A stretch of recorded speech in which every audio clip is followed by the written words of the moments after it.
All right, well, I did not expect this one, but this is episode 88 of the After Gambling podcast. And if you haven't listened to 87, please listen to that before listening to this one. On to the show.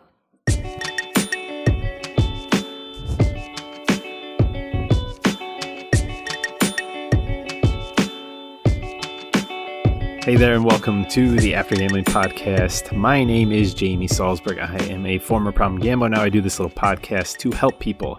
And I'm going to abbreviate the intro because I just want to get to the good stuff, which is I no sooner hit publish on episode 87, which was definitely kind of reactive. I'm not going to lie. It was a reactive to some of the things that were going on today, which sometimes is where I'm best. And I think that's one thing I've found is I tend to overthink things. And when I overthink them, I don't always get all of the stuff out. But when you do that, sometimes you don't get all the stuff out either. We never get everything out. But this one, episode 88, as I said in the intro, if you haven't listened to 87, go listen to that first. This isn't going to make nearly as much sense if it's played out of order. So hit pause and go check that one out and then come back right here. But for those of you that have listened to 87, wanted to go a little bit further on that discussion about shame and stigma, because when I finished it, I realized there's a whole nother talking point that isn't exactly part of the last one, but is a key component on why I think this is so important moving forward, which is that shame and stigma was absolutely a part of what drove me into gambling in the first place. I think shame and stigma is what drives so many of us into addiction or into circumstances in life, events in life that aren't our best moments, that aren't best representative of us. And I think that is something that obviously we'll start there.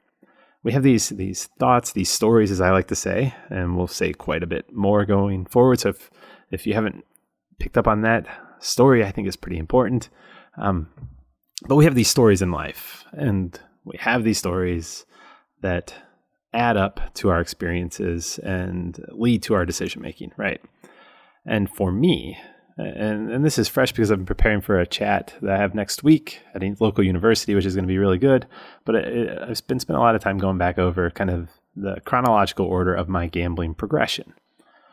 And so much of it was rooted in stories of shame and stigma, or trying to avoid shame and stigma. I was trying to be a big shot. I was trying to be like my friends who were a year or two older, or trying to avoid being like my friends in some ways. But ultimately, it was a lot of those inner thoughts. And again, the stories that I took in from the world, things that I created in my head, a lot of the shame and stigma nobody said any of these things. I just made it up or pretty much guessed that they were saying it. Were they saying it? Who knows? I don't know. I've never asked them. And I think that's the fascinating thing about shame and stigma is so much of it, like I said, comes out of these stories that we create in our heads. And we don't always run through the gauntlet to find out if they're true, to validate them. And when we make decisions and act on stories that aren't true, or just kind of stuff that's in our head, especially based on shame and stigma, which is so emotionally driven, it makes sense that it leads us to bad decisions. So I bring this up because not talking about the fact that shame and stigma can drive to bad decisions and clearly has driven me to bad decisions in the past, that's a good learning experience. That's something that you need to know for life after gambling, is that when we feel shame and stigma, it impacts our decision making. And ultimately, if it was part of what drove us here, now I can understand what somebody would say, that's exactly what I'm saying. That's why we need to eliminate shame and stigma, because it leads people to make bad decisions. I understand that. But if you listen to the last one, what I was saying is it's two-pronged. Sure, there's the stuff that we shouldn't push people into feeling shame and stigma. Absolutely. But then the second part, which is all that we can control, is how we process these stories. And as I said in the last one, we only feel the shame and stigma if it's a story that causes shame and stigma. If we decide that it is something that we feel insecure about, that we feel insufficient about, and nobody can shape that story or decide that story like we can. We ultimately are the final judge and jury in deciding which stories will induce shame and stigma in our lives and which ones won't. So it's with that in mind that I wanted to come back and record this next episode to really kind of hammer home this point that shame and stigma, they have such an impact on our life that we need to understand them, and ultimately we need to get better at dealing with them. They're not going to go away. We're always going to have feelings of being insufficient, feelings of not living up to expectations. I hear that a lot when we do coaching sessions. Is I just don't feel like I'm living up to the expectations of my family, my friends, my job, and that always resonates because that's exactly what goes on in my head. I think that's what goes on in pretty much every human being's head. We have these feelings where we're feeling insufficient. So then we do, whenever we have it, and if we do hear stuff that leads us to thinking, okay, somebody's judging us, somebody's evaluating us in a negative light, of course it's going to lead to shame and stigma. But what is important is understanding that. Go back to the magician's trick, right? If you know that's the magician's trick, that when the feelings, the thoughts of being insecure, being not worthy, not good enough, that those are the ones that trigger bad decisions. Well, guess what? Now we can jump in at that exact moment to identify those and to start to take a different path, to replace that story and say, what's the origin of that story? Is that story true? And when it isn't true, replace it with a story that is true, to figure out, okay, how are we going to move forward with our lives to make decisions that don't harm us, that don't lead us down paths like gambling, like alcohol, like drugs, like workaholics, like all these things that we can go to if we're not aware of the impact that shame and stigma have on our lives.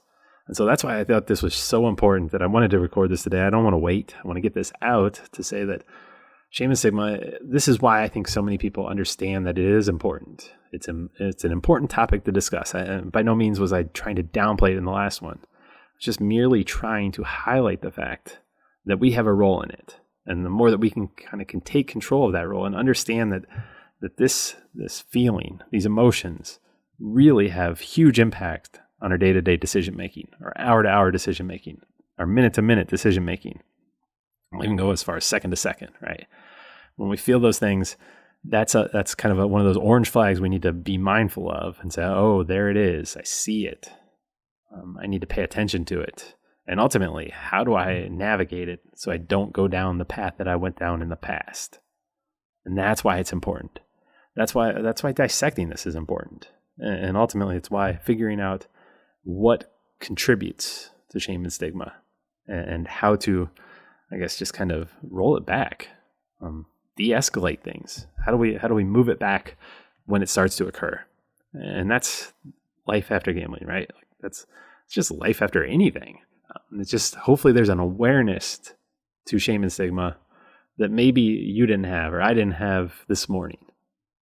And until now, listening to this, hopefully this triggers something where you can start to work through it with a therapist, with friends, with a group, with family, whoever, to get feedback and to understand and just better understand yourself, understand how you think. Go back to the thing. I was really impressed with Dr. Gupta. He said he was most interested in going on Joe Rogan to learn how he thinks. And that's such a great framework, right? Is to understand how somebody else thinks. And something I really enjoy. I'm always curious, like how do you think? Like how do you connect dots? It fascinates me about all of us because it goes back to, we connect dots based on stories and our experiences. And we connect them in different ways. But we can do that same thing just as he was curious at Joe's thought process. We can do that about ourselves and be curious about our own thought processes, suspend judgment, try to take some of the emotion out of it and just be like, what's going on here? And this goes way back to one of the very first episodes, How to Change Anything, Be the Scientist and the Subject. Same damn thing. Here we are 8 episodes later. We're talking about a lot of the same stuff. But it's because it's important. And because if we don't understand these things, people are just going to keep going down the same path. I'm going to keep going down the same path. You're going to keep going down the same path. We're going to get these feelings of being insufficient, not being good enough. And what are we going to do? We're going to look for ways to treat that, to escape that, to get away from it. And that is what got us here in the first place. And if it didn't work in the past, the chances of it working today aren't any better. So hopefully this part 2, episode 88, on this day of recording 2 episodes, which, hey, I'm not gonna put out of the question that It's only 2 p.m. We may have a third or a fourth, but I'm going to try and get some of these topics out. I've challenged myself to get some of these thoughts, instead of just putting them in Twitter and where they kind of disappear after a while, to get them a little bit more concrete, to add more substance to it. And hopefully in my voice you can hear, like, this is not me trying to shame and stigmatize people by talking about shame and stigma. That's the furthest thing from the truth. And so if that thought was there, just please examine that thought and get curious. Like, why would Jamie want to do that? Like, what good would that be for Jamie? Like, how would he benefit from that? Like, why would he want to share that? And the truth is, I wouldn't want to do that. That has no benefit to me. That doesn't improve anyone's life. I just want to have deeper discussion or exploration into ourselves and into just the minds of how we all think. Because I think when we do that, we get to a better place. And we don't make the same mistakes over and over again. Now my little puppy is moving around, so I'm going to wrap this one up. But yeah, maybe there'll be a part 3, maybe there won't. But I kind of wrapped up earlier, something else. No matter what you think about this one or other stuff, always know that I'm just kind of a curious person, just challenging things, pushing the edges. Not because I'm trying to upset people, just because I'm curious. I'm just trying to get feedback, and ultimately I care about everybody. I want everybody to live kind of their best life, and that's my ultimate goal.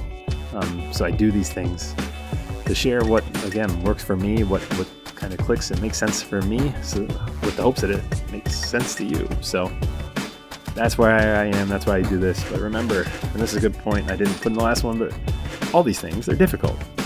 I'm just a guy with a podcast, just a guy with a mic. Go reach out, get a therapist, get a group, get financial planners, get people for health and fitness, get all these people in your life that can help you. Get professional help. Don't just rely on stuff from the internet. If anything, use this to build that bridge to get to those things, to kind of finally push you over the edge, to get to where you say, you know what, I'm worth getting help. This is important enough that I'm going to get some professional help in my life. Because that's ultimately what I want from you. So that's all for today. And remember, music for the show is Something Elated by Work for Free and is licensed under the Creative Commons license. My name is Jamie, and I will see you, I'm not sure when, maybe in an hour or two. See ya.